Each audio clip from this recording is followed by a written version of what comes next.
Bonsoir Yonatan Arfi. Bonsoir. Merci d'être avec nous dans ce studio à Europe 1. Merci d'avoir pris du temps pour venir nous voir. Vous êtes le président du CRIF, le Conseil représentatif des institutions juives de France.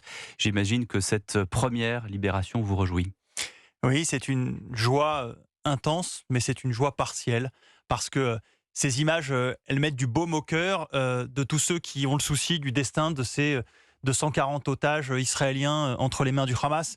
Mais évidemment, il y a ces familles qui ce soir se réjouissent en retrouvant leurs proches. Ces images qui vont quelque part redonner de l'élan à toute la société israélienne, et en même temps on pense à ceux qui sont encore en captivité entre les mains du Hamas. Et ce qui est d'autant plus rassurant, on a entendu ce que disait Wilfried de Villers, il semble que ces 13 premiers otages soient en bonne santé, en apparence. Oui, parce qu'on ne mesure pas que en Israël, l'inquiétude d'abord c'est de savoir si les gens sont en vie simplement.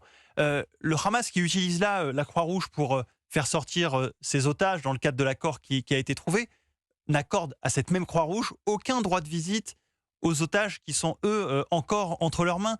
Donc, la première des angoisses des Israéliens, c'était d'abord de savoir est-ce que ces otages sont en vie. Donc, ceux-là, effectivement, visiblement, sont en vie, ont l'air d'aller correctement. Et on espère que, jour après jour, on aura comme ça des confirmations de vie des 240 otages. Ce qui est important aussi, c'est le témoignage qui sera apporté par ces 13 premiers otages libérés qui pourront peut-être donner, là encore, des informations précieuses sur l'état des autres otages. Sachant que les adultes vont être ce qu'on appelle débriefés. Évidemment, ils vont être interrogés par les services secrets israéliens, mais en revanche, il n'y aura pas d'interrogatoire pour les enfants. Est-ce que vous savez sur quels critères ont été choisis ces premiers otages libérés ? Non, je n'ai pas d'informations sur ce point, mais ce que je peux vous dire, c'est que le Hamas est un mouvement cynique. Donc, il a bien entendu choisi sa liste de manière à optimiser l'effet médiatique à son avantage. Donc, bien sûr qu'il voulait qu'il y ait des enfants pour montrer un visage honorable et charitable d'une certaine manière. Mais ne soyons pas dupes, cette émotion qui nous traverse tous à ce moment-là, elle participe de la stratégie du Hamas de communication dans ces moments-là. Cette liste, on parle toujours de cette liste, elle est entièrement secrète. C'est le Hamas qui décide de qui va être libéré dans les jours prochains. Là encore, c'est difficile à dire. C'est une négociation dans laquelle interviennent également le Qatar et l'Égypte, qui ont des leviers importants sur le Hamas, il faut le rappeler.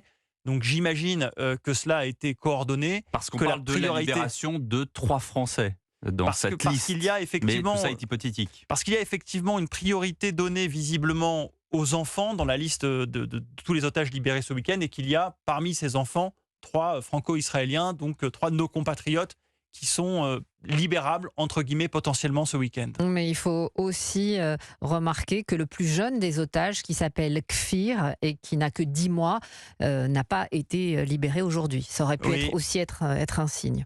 Effectivement, je me suis posé la même question, de me demander est-ce que cet otage-là, le plus symbolique d'une certaine manière par son jeune âge, il avait 9 mois au moment du 7 octobre, il a maintenant 1 mois de plus, est-ce qu'il aurait fait partie de cette première liste ? Visiblement non. J'espère qu'il sera effectivement dans les listes des jours qui viennent. Et puis, rappelons aussi un point, le Hamas disait ne pas avoir de nouvelles de 10 des 40 enfants, d'où le chiffre, ou 10 des 50 enfants. Donc on a 10 enfants. Comment est-ce que c'est possible, ça ? Parce qu'ils prétendent qu'une partie des otages sont entre les mains du djihad islamique, donc un autre groupe terroriste palestinien, et pour partie, certains seraient même en captivité chez des particuliers.